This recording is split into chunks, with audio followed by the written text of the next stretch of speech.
ನಮಸ್ಕಾರ ಸ್ನೇಹಿತರೆ, ಜೆವಿಎಂ ಕನ್ನಡದಲ್ಲಿ ಕಾನೂನು ಅರಿವು ಚಾನಲ್ಗೆ ನಿಮಗೆ ಸ್ವಾಗತ. ನಾನು ಇಂದು ಸನಾತನ ಧರ್ಮದಲ್ಲಿ ಭಾರತೀಯ ಕಾನೂನು ಎಂಬ ಹೊಸ ವಿಚಾರ ಸರಣಿಗಳನ್ನು ಪ್ರಾರಂಭಿಸುತ್ತಿದ್ದೇನೆ. ನಿಮಗೆ ಕಾನೂನು ಗೊತ್ತಿದೆ, ಆದರೆ ಅದರ ಹಿಂದೆ ಇರುವ ನಿಜವಾದ ಸತ್ಯ ಗೊತ್ತಿದೆಯೇ? ನಮ್ಮ ಭಾರತೀಯ ಧರ್ಮ ಗ್ರಂಥಗಳಲ್ಲಿ ಅಡಗಿರುವ ಕಾನೂನಿನ ಮೂಲ ತತ್ವಗಳು ಇಂದಿಗೂ ನಮ್ಮ ಬದುಕನ್ನು ಪ್ರಭಾವಿಸುತ್ತಿವೆ. ಆದರೆ ಈ ಆಳವಾದ ವಿಚಾರಗಳು ಬಹುಶಃ ವಕೀಲರಿಗೂ ಹಾಗೂ ಜನಸಾಮಾನ್ಯರಿಗೂ ಸಂಪೂರ್ಣವಾಗಿ ತಿಳಿದಿರದೇ ಇರಬಹುದು. ಇದು ಯಾರನ್ನು ತಪ್ಪು ಎಂದು ಹೇಳುವುದಲ್ಲ, ನಾವು ಗಮನಿಸದೇ ಹೋಗಿರುವ ಒಂದು ಮಹತ್ವದ ಸತ್ಯವನ್ನು ಹೊರತರುವ ಪ್ರಯತ್ನ ಮಾತ್ರ. ನಾವು ಇಂದು ಕೋರ್ಟ್ ಡಾಕ್ಯುಮೆಂಟ್ ತೀರ್ಪುಗಳ ಬಗ್ಗೆ ತಿಳಿದಿದ್ದೇವೆ, ಆದರೆ ನ್ಯಾಯದ ಮೂಲ ತತ್ವಗಳು ಎಲ್ಲಿ ಹುಟ್ಟಿಕೊಂಡವು?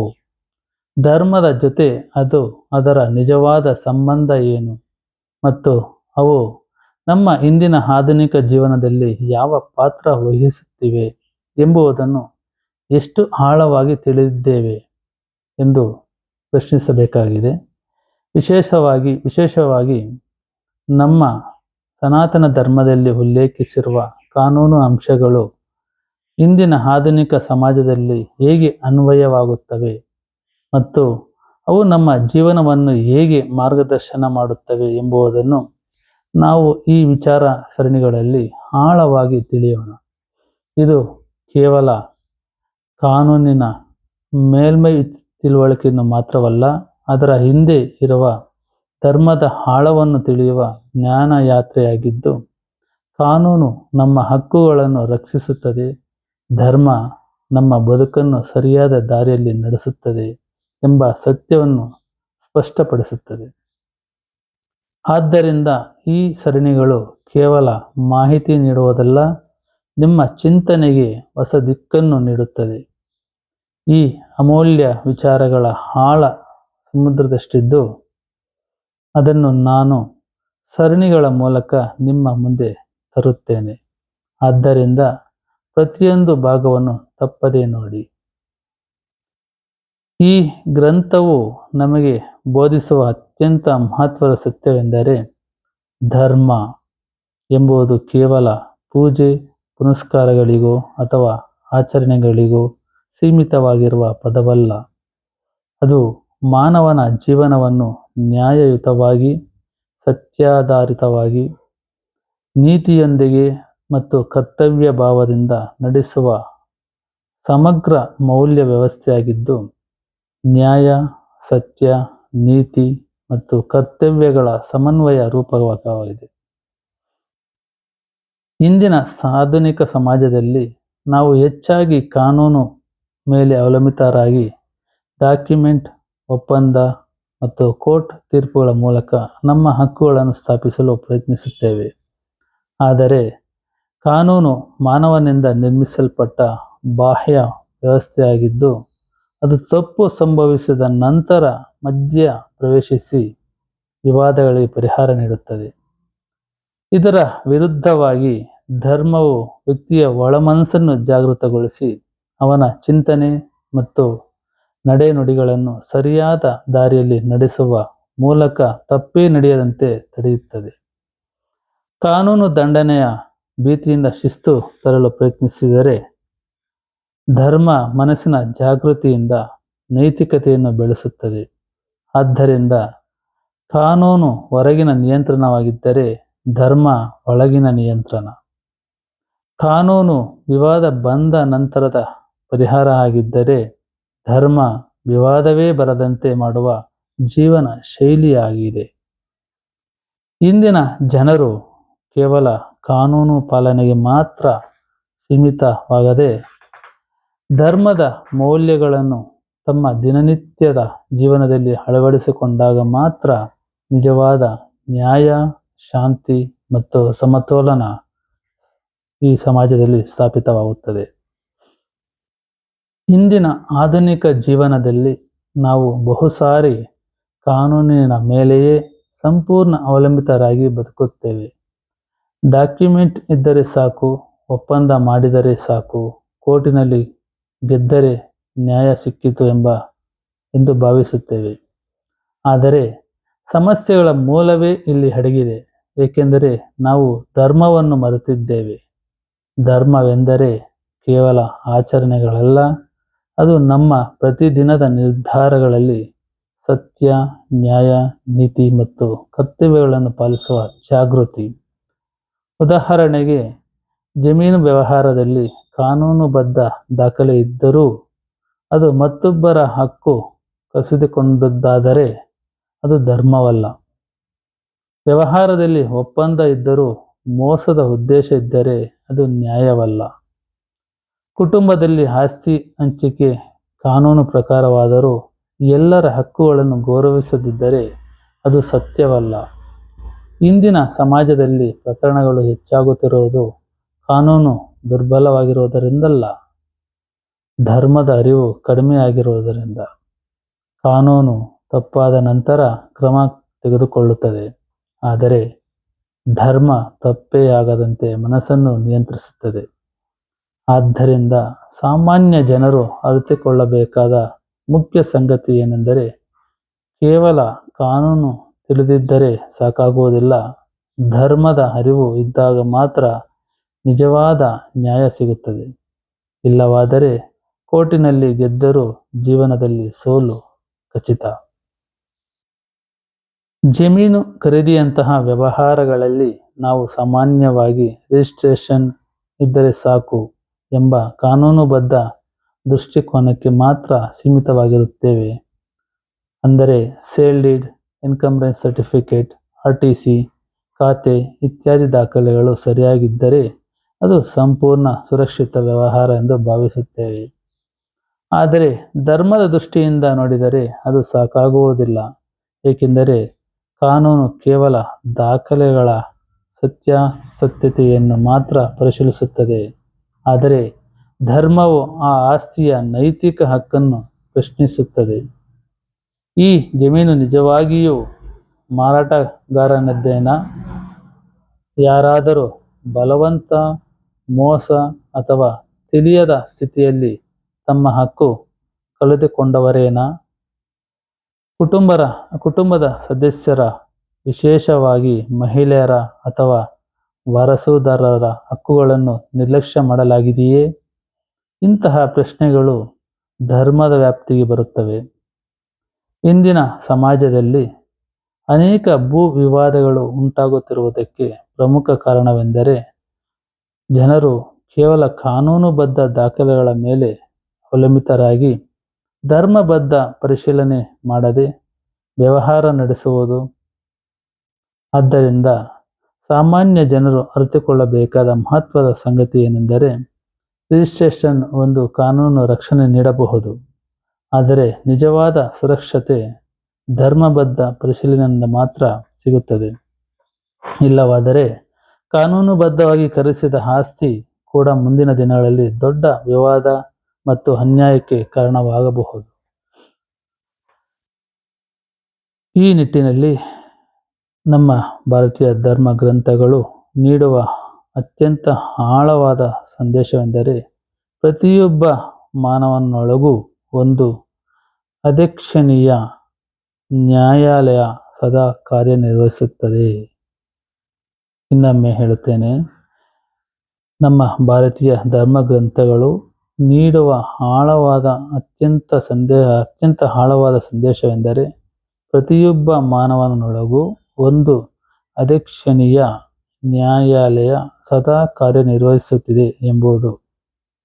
ಹೊರಗಿನ ನ್ಯಾಯಾಲಯಗಳಲ್ಲಿ ನ್ಯಾಯಾಧೀಶ ಸಾಕ್ಷಿ ಮತ್ತು ದಾಖಲೆಗಳ ಮೂಲಕ ತೀರ್ಪು ನೀಡುವಂತೆ ನಮ್ಮೊಳಗಿನ ನ್ಯಾಯಾಲಯದಲ್ಲೂ ಸ್ಪಷ್ಟ ವ್ಯವಸ್ಥೆ ಇದೆ. ಇಲ್ಲಿ ನ್ಯಾಯಾಧೀಶ ಎಂದರೆ ನಮ್ಮ ಮನಸ್ಸು ಅಥವಾ ಅಂತಃಕರಣ. ಅದು ಸತ್ಯ ಅಸತ್ಯವನ್ನು ನಿಖರವಾಗಿ ತೀರ್ಮಾನಿಸುವ ಶಕ್ತಿ ಹೊಂದಿದೆ. ಸಾಕ್ಷಿ ಎಂದರೆ ನಮ್ಮ ಕರ್ಮಗಳು, ನಾವು ಮಾಡಿದ ಪ್ರತಿಯೊಂದು ಕ್ರಿಯೆ, ಮಾತು ಮತ್ತು ಉದ್ದೇಶಗಳು. ಅಲ್ಲಿ ಅಚ್ಚುಕಟ್ಟಾಗಿ ದಾಖಲೆಯಾಗುತ್ತವೆ. ತೀರ್ಪು ಎಂದರೆ ನಮ್ಮ ಜೀವನದಲ್ಲಿ ನಾವು ಅನುಭವಿಸುವ ಫಲಗಳು. ಶಾಂತಿ, ಅಶಾಂತಿ, ಸಂತೋಷ ಅಥವಾ ದುಃಖ. All this are outcomes of the inner judgment.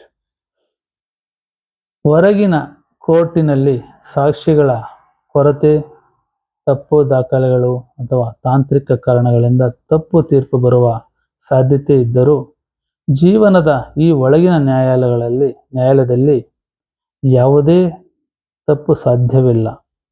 ಏಕೆಂದರೆ ಇಲ್ಲಿ ಸುಳ್ಳನ್ನು ಮರೆಮಾಚಲು ಸಾಧ್ಯವೇ ಇಲ್ಲ. ಆದ್ದರಿಂದ ವ್ಯಕ್ತಿ ಕಾನೂನಿನ ತಂತ್ರದಿಂದ ತಪ್ಪಿಸಿಕೊಳ್ಳಬಹುದಾದರೂ ತನ್ನ ಅಂತಃಕರಣದ ತೀರ್ಪಿನಿಂದ ತಪ್ಪಿಸಿಕೊಳ್ಳಲು ಸಾಧ್ಯವಿಲ್ಲ. ಇದೇ ಕಾರಣಕ್ಕೆ ನಿಜವಾದ ನ್ಯಾಯವು ಕೇವಲ ಕೋರ್ಟ್ ತೀರ್ಪಿನಲ್ಲಿ ಮಾತ್ರ ಸಿಗುವುದಿಲ್ಲ. ಅದು ವ್ಯಕ್ತಿಯ ಒಳಗಿನ ಸತ್ಯನಿಷ್ಠ ಮತ್ತು ಧರ್ಮನಿಷ್ಠ ಬದುಕಿನ ಮೂಲಕವೇ ಸಿಗುತ್ತದೆ. ಇದೇ ನಮ್ಮ ಭಾರತೀಯ ಗ್ರಂಥಗಳ ಅತ್ಯಂತ ಗಂಭೀರ ಹಾಗೂ ಜೀವನ ಬದಲಾಯಿಸುವ ಸಂದೇಶವಾಗಿದೆ. ಧರ್ಮದಿಂದ ದೂರವಾದಾಗ ವ್ಯಕ್ತಿಯ ಜೀವನದಲ್ಲಿ ಹೊರಗೆ ಯಶಸ್ಸು ಕಾಣಿಸಿಕೊಂಡರೂ ಒಳಗೆ ನಿಧಾನವಾಗಿ ಕುಸಿತ ಆರಂಭ ಆಗುತ್ತದೆ ಎಂಬುದೇ ಈ ಭಾಗದ ಗಂಭೀರ ಸಂದೇಶ. ಧರ್ಮವನ್ನು ಬಿಟ್ಟು ಅನ್ಯಾಯದ ಮಾರ್ಗದಲ್ಲಿ ಸಾಗಿದರೆ ಕೆಲವೊಮ್ಮೆ ಹಣ ಗಳಿಸಬಹುದು, ಕೋರ್ಟಿನಲ್ಲಿ ಗೆಲುವು ದೊರಕಬಹುದು, ಅಧಿಕಾರ ಮತ್ತು ಪ್ರಭಾವವೂ ಸಿಗಬಹುದು. ಆದರೆ ಅದಕ್ಕೆ ಮನಸ್ಸಿನ ಶಾಂತಿ ಕಳೆದು ಹೋಗುತ್ತದೆ, ಸಮಾಜದ ಗೌರವ ನಷ್ಟವಾಗುತ್ತದೆ ಮತ್ತು ಜನರ ವಿಶ್ವಾಸ ಕುಸಿಯುತ್ತದೆ. ಅಂದರೆ ಹೊರಗಿನ ಲಾಭಗಳು ತಾತ್ಕಾಲಿಕವಾಗಿದ್ದರೂ ಒಳಗಿನ ನಷ್ಟಗಳು ಶಾಶ್ವತವಾಗುತ್ತವೆ. ಆದ್ದರಿಂದ ಬಂದ ಯಶಸ್ಸು ಮೇಲ್ಮೈಯಲ್ಲಿ ಜಯದಂತೆ ಕಾಣಿಸಿದರೂ ಅದರ ಹೊರಗಡೆ ಭಯ, ಅಶಾಂತಿ, ಅನುಮಾನ ಮತ್ತು ಅತೃಪ್ತಿ ಸದಾ ಇರುತ್ತವೆ. ಏಕೆಂದರೆ ವ್ಯಕ್ತಿಯೊಳಗಿನ ನ್ಯಾಯಾಲಯ ಅಂದರೆ ಅಂತಃಕರಣ ತಪ್ಪನ್ನು ಯಾವತ್ತೂ ಮನ್ನಿಸುವುದಿಲ್ಲ. ಅಂತಿಮವಾಗಿ ಇಂತಹ ಜೀವನವು ಪಶ್ಚಾತ್ತಾಪ, ಆತ್ಮ ಸಂಕಟ ಮತ್ತು ಅಶಾಂತಿಗೆ ದಾರಿ ಮಾಡಿಕೊಡುತ್ತದೆ. ಆದ್ದರಿಂದ ಹಣ ಬರುತ್ತದೆ, ಶಾಂತಿ ಹೋಗುತ್ತದೆ. ಗೆಲುವು ಬರುತ್ತದೆ, ಗೌರವ ಹೋಗುತ್ತದೆ. ಅಧಿಕಾರ ಬರುತ್ತದೆ, ವಿಶ್ವಾಸ ಹೋಗುತ್ತದೆ ಎಂಬುದು ಕೇವಲ ಮಾತಲ್ಲ, ಅಧರ್ಮದ ನಿಜವಾದ ಪರಿಣಾಮವನ್ನು ತೋರಿಸುವ ಕಠಿಣ ಹಾಗೂ ಅನಿವಾರ್ಯ ಸತ್ಯವಾಗಿದೆ. ಈ ನಿಟ್ಟಿನಲ್ಲಿ ಧರ್ಮವನ್ನು ಪಾಲಿಸುವುದು ಎಂದರೆ ಕೇವಲ ನಿಯಮಗಳನ್ನು ಅನುಸರಿಸುವುದಲ್ಲ, ಅದು ಜೀವನವನ್ನು ಸತ್ಯ, ನ್ಯಾಯ, ನೀತಿ ಮತ್ತು ಕರ್ತವ್ಯಗಳ ಆಧಾರದ ಮೇಲೆ ಜಾಗೃತಿಯಿಂದ ನಡೆಸುವ ಸಮಗ್ರ ದೃಷ್ಟಿಕೋನವಾಗಿದ್ದು, ತಕ್ಷಣದ ಲಾಭಗಳು ಕಾಣಿಸದಿದ್ದರೂ ದೀರ್ಘಾವಧಿಯಲ್ಲಿ ನಿಜವಾದ ಜಯವನ್ನು ತಂದುಕೊಡುತ್ತವೆ. ಧರ್ಮದ ಮಾರ್ಗದಲ್ಲಿ ನಡೆಯುವವನಿಗೆ ಆರಂಭದಲ್ಲಿ ಅಡೆತಡೆಗಳು ಮತ್ತು ಸವಾಲುಗಳು ಎದುರಾಗಬಹುದು. ಆದರೆ ಸತ್ಯದ ಮೇಲೆ ನಿಂತಿರುವ ಜೀವನ ಯಾವ ಸಂದರ್ಭದಲ್ಲೂ ಕುಸಿಯುವುದಿಲ್ಲ ಎಂಬ ಕಾರಣದಿಂದ ಅಂತಿಮವಾಗಿ ನ್ಯಾಯ ತಪ್ಪದೆ ಸಿಗುತ್ತದೆ. ಇಂತಹ ಜೀವನವು ವ್ಯಕ್ತಿಗೆ ಅಂತರಂಗದ ಶಾಂತಿಯನ್ನು ನೀಡುತ್ತದೆ. ಅದು ಹಣ, ಅಧಿಕಾರ ಅಥವಾ ಹೊರಗಿನ ಸಾಧನೆಗಳಿಂದ ದೊರೆಯದ ಶಾಶ್ವತ ಸಂತೋಷ. ಜೊತೆಗೆ ಧರ್ಮನಿಷ್ಠ ವ್ಯಕ್ತಿಯ ಮೇಲೆ ಸಮಾಜದ ವಿಶ್ವಾಸ ಹೆಚ್ಚಾಗಿ ಅವನಿಗೆ ಗೌರವ ಮತ್ತು ಮಾನ್ಯತೆ ದೊರೆಯುತ್ತದೆ.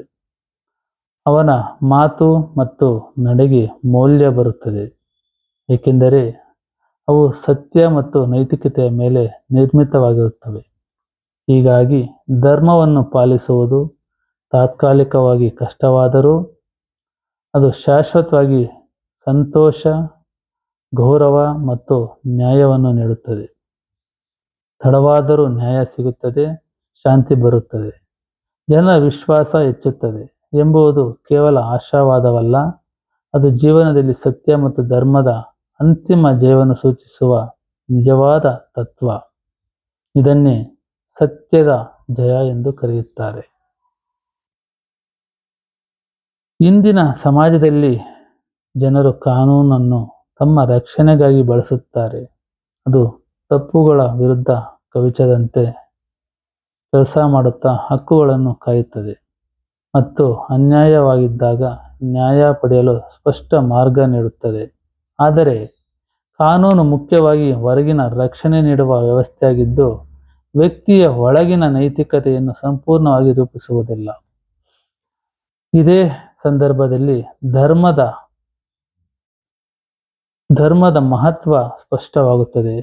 ಧರ್ಮವು ವ್ಯಕ್ತಿಯನ್ನು ಒಳಗಿನಿಂದ ಎತ್ತಿ ಅವನ ಚಿಂತನೆ ಮತ್ತು ನಡೆನುಡಿಗಳನ್ನು ಶುದ್ಧಗೊಳಿಸಿ ಸತ್ಯ ಮತ್ತು ನೀತಿಯ ದಾರಿಯಲ್ಲಿ ನಡೆಸುತ್ತದೆ. ಕಾನೂನು ತಪ್ಪು ನಡೆದ ನಂತರ ರಕ್ಷಿಸಬಹುದು, ಆದರೆ ಧರ್ಮವು ತಪ್ಪೇ ಆಗದಂತೆ ವ್ಯಕ್ತಿಯನ್ನು ರೂಪಿಸುತ್ತದೆ. ಆದ್ದರಿಂದ ಕಾನೂನು ನಿಮ್ಮನ್ನು ರಕ್ಷಿಸುತ್ತದೆ, ಆದರೆ ಧರ್ಮ ನಿಮ್ಮನ್ನು ಗೌರವಿಸುತ್ತದೆ ಮತ್ತು ಮೇಲಕ್ಕೆ ಎತ್ತುತ್ತದೆ ಎಂಬುದು ಗಾಢವಾದ ಜೀವನ ಸತ್ಯ. ಇದೇ ರೀತಿಯಾಗಿ ಕೋರ್ಟಿನಲ್ಲಿ ಗೆಲುವು ಸಾಧಿಸುವುದು ಒಂದು ತೀರ್ಪು ಮಾತ್ರ. ನಿಜವಾದ ಮಹತ್ವವೇನೆಂದರೆ ನಾವು ಜೀವನದಲ್ಲಿ ನ್ಯಾಯಯುತವಾಗಿ ಸತ್ಯನಿಷ್ಠವಾಗಿ ಬದುಕುವುದು. ಕೋರ್ಟ್ ತೀರ್ಪು ಕೆಲವೊಮ್ಮೆ ತಾಂತ್ರಿಕ ಕಾರಣಗಳಿಂದ ಅಪೂರ್ಣವಾಗಬಹುದು, ಆದರೆ ನ್ಯಾಯಬದ್ಧ ಜೀವನವೇ ಅಂತಿಮವಾಗಿ ನಿಜವಾದ ತೀರ್ಪು ನೀಡುತ್ತದೆ. ಆದ್ದರಿಂದ ಕೋರ್ಟಿನಲ್ಲಿ ಗೆಲ್ಲೋದು ದೊಡ್ಡದಲ್ಲ, ನ್ಯಾಯವಾಗಿ ಬದುಕೋದು ದೊಡ್ಡದು ಎಂಬುದು ಕಾನೂನು ಮತ್ತು ಜೀವನ ಎರಡನ್ನೂ ಸಮನಾಗಿ ಅರಿಯಲು ಪ್ರತಿಯೊಬ್ಬರೂ ಗ್ರಹಿಸಬೇಕಾದ ಶಕ್ತಿಶಾಲಿ ಪಾಠವಾಗಿದೆ.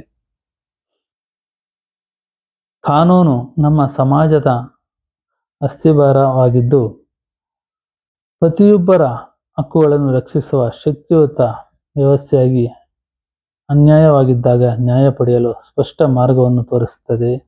ಆದರೆ ಧರ್ಮವು ಆ ಕಾನೂನಿಗೆ ಆತ್ಮದಂತಿದ್ದು, ಅದು ವ್ಯಕ್ತಿಯೊಳಗಿನ ಸತ್ಯನಿಷ್ಠತೆ, ನೀತಿ ಮತ್ತು ಜವಾಬ್ದಾರಿಯನ್ನು ಬೆಳೆಸಿ ಜೀವನವನ್ನು ಸರಿದಾರಿಯಲ್ಲಿ ನಡೆಸುತ್ತದೆ. ಹೀಗಾಗಿ ಕಾನೂನು ನಮ್ಮನ್ನು ರಕ್ಷಿಸುವ ಬಾಹ್ಯ ಶಕ್ತಿಯಾಗಿದ್ದರೆ, ಧರ್ಮ ನಮ್ಮನ್ನು ಒಳಗಿನಿಂದ ಮಾರ್ಗದರ್ಶನ ಮಾಡುವ ನೈತಿಕ ಶಕ್ತಿಯಾಗಿದೆ. ಇವೆರಡೂ ಪರಸ್ಪರ ಪೂರಕವಾಗಿದ್ದು, ಸೇರಿ ಬಂದಾಗ ಮಾತ್ರ ನಿಜವಾದ ನ್ಯಾಯ ಮತ್ತು ಸಮತೋಲನ ಸಮಾಜ ನಿರ್ಮಾಣವಾಗುತ್ತದೆ. ಆದ್ದರಿಂದ ಇಲ್ಲಿ ಉದ್ದೇಶ ಕಾನೂನನ್ನು ವಿರೋಧಿಸುವುದಲ್ಲ, ಅದರ ಮಹತ್ವವನ್ನು ಇನ್ನಷ್ಟು ಗಾಢವಾಗಿ ಅರ್ಥ ಮಾಡಿಕೊಳ್ಳಲು ಧರ್ಮದ ದೃಷ್ಟಿಕೋನವನ್ನು ಸೇರಿಸುವುದಾಗಿದೆ. ಕಾನೂನು ಮಾರ್ಗ ತೋರಿಸುತ್ತದೆ, ಧರ್ಮ ಸರಿಯಾದ ದಾರಿಯಲ್ಲಿ ನಡೆಸುತ್ತದೆ. ಕೋರ್ಟಿನಲ್ಲಿ ನ್ಯಾಯ ಸಿಗುತ್ತದೆ, ಧರ್ಮದಿಂದ ಜೀವನದಲ್ಲಿ ನ್ಯಾಯ ಉಳಿಯುತ್ತದೆ. ಈ ವಿಡಿಯೋ ನಿಮಗೆ ಉಪಯುಕ್ತವೆನಿಸಿದರೆ ದಯವಿಟ್ಟು ಲೈಕ್ ಮಾಡಿ, ಶೇರ್ ಮಾಡಿ ಹಾಗೂ JBM ಕನ್ನಡದಲ್ಲಿ ಕಾನೂನು ಅರಿವು ಚಾನಲನ್ನು ಸಬ್ಸ್ಕ್ರೈಬ್ ಮಾಡಿಕೊಳ್ಳಿ. ಕಾನೂನು ತಿಳಿದುಕೊಳ್ಳಿ, ಧರ್ಮದೊಂದಿಗೆ ಬದುಕಿ, ಅದೇ ಸಂಪೂರ್ಣ ನ್ಯಾಯ. ಈ ವಿಡಿಯೋವನ್ನು ಕೊನೆಯವರೆಗೂ ನೋಡಿದ ತಮಗೆ ಅಭಿನಂದನೆಗಳು ಮತ್ತು ಅಭಿವಂದನೆಗಳು.